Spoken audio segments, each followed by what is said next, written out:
Madam বলা হয় যে প্রতিকারের চেয়ে প্রতিরোধে উত্তম, তাহলে আমরা কোন ব্যবস্থা নিলে আমার কোনো দাঁতে আর কোনো গর্ত হবে না, ক্ষয় হবে না, এই এই বিষয়টা আপনি একটু আমাদের দর্শকদের যদি একটু বোঝা দিতেন কিভাবে তারা এই প্রতিরোধ করবে? হ্যাঁ, এটা আসলে খুবই জরুরি, সবাইকেই এটা খুব ভালোভাবে জানা দরকার। আচ্ছা, তাহলে আমরা জানি যে দাঁত উঠছে 5 থেকে 6 মাস বয়সে বাচ্চাদের। তো আমি বাচ্চা দিয়েই শুরু করি, কারণ যখনই দাঁত উঠবে আসলে তখন থেকেই ব্রাশিংটা স্টার্ট করতে হবে। অনেক বাবা মারা এখনো জানে না যে এত অল্প বয়সে বাচ্চার কি দাঁত পরিষ্কার করা লাগে, ব্রাশ করা লাগে। কিন্তু আসলে দাঁত যখনই উঠবে তখন থেকেই দাঁতের ব্রাশ করতে হবে, টুথব্রাশ। এবং বয়স ভেদে বাচ্চাদের পেস্ট আছে, সেই পেস্ট দিয়ে দাঁত ব্রাশ করালে, ইভেন যখন দুধ মানে দাঁত ওঠে না তখনও মাড়ির কেয়ার নিতে হবে। ওরাল মিউকাসার যেটা থাকে, যে বাচ্চারা যখন মায়ের বুকে দুধ খায় তখনও মুখটাকে পরিষ্কার রাখতে হবে।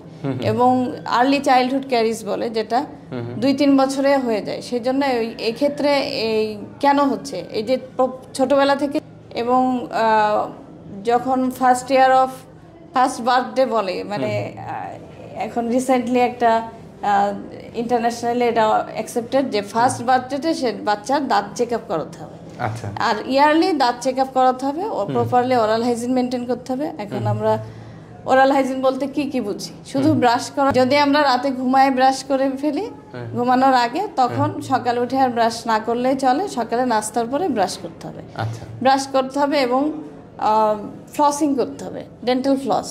আচ্ছা। 2 দাঁতের ফাঁকের যে ময়লাগুলো আছে সেগুলো আমরা ডেন্টাল ফ্লস দিয়ে ফ্লস করব। লাস্টলি একটা anti plaque mouthwash.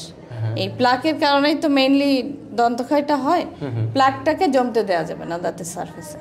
So anti plaque mouthwash, chlorhexidine mouthwash আছে, সেই ধরনের মাউথওয়াশ দিয়ে আমরা মুখটাকে মাউথওয়াশ করব। প্রয়োজনে হালকা গরম পানিতে লবণ দিয়েও কুলকুচিটা করে ফেললে এটা ওরাল হাইজিন একটা মেনটেন হয়, গলা দাঁত সব কিছুর একটা প্রপার যত্ন হয় আর কি। ঠিক আছে। আর যেটা বলবো যে একটু ফাইব্রাস ফ্রুট খেতে হবে। এবং আমরা কোন খাবারগুলো দাঁত ক্ষয় করছে সেই ধরনের খাবার, যেরকম বারবার স্ন্যাক্স খাওয়া, অনেকের অভ্যাস আছে বারবার স্ন্যাক্স নেয়, তো এইগুলো থেকে দূরে থাকতে হবে। সুগারি ফুড, হ্যাঁ, চকলেট, আইসক্রিম, চিপস, এই টাইপের খাবারগুলো দাঁতে যেগুলো আটকে থাকে, লেগে থাকে, স্টিকি খাবার, বেকারি ফুড, এইগুলো বারবার খেতে দেওয়া যাবে না। তাদেরকে এগুলো থেকে দূরে সরে এনে আমরা ফাইব্রাস ফুড, ফল খাওয়াতে হবে।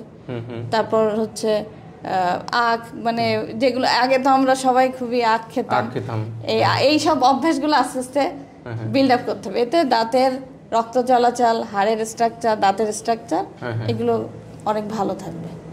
আর একটু ভিটামিন ডিটা খুব দরকার দাঁতের জন্য, ভিটামিন ডি, ক্যালসিয়াম এগুলো দরকার। সেক্ষেত্রে আমরা ডিম খেতে পারি, দুধ খেতে পারি এবং সানলাইট লাগাতে হবে ভিটামিন ডির জন্য।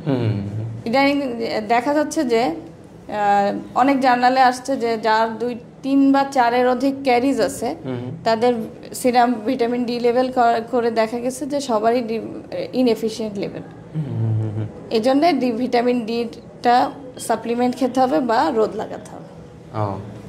কোন সময় রোদ সেটা আমরা জানি সবাই, যে সকাল 10টা থেকে 4টার মধ্যে যে রোদটা, এই রোদটা হাড়, দাঁত সব কিছুর জন্য অত্যন্ত উপকারী।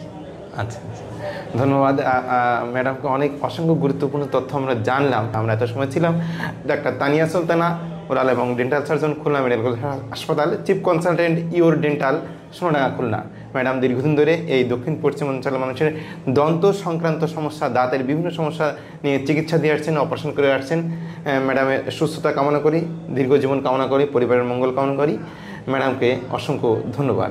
ডাক্তার আনন্দকেও অসংখ্য ধন্যবাদ। আমিও দোয়া করি তোমার এই অনুষ্ঠান উত্তরোত্তর আরও অনেক মানুষের কাছে পৌঁছাক এবং মানুষ আপনার এই অনুষ্ঠানগুলো দেখে উপকৃত হোক।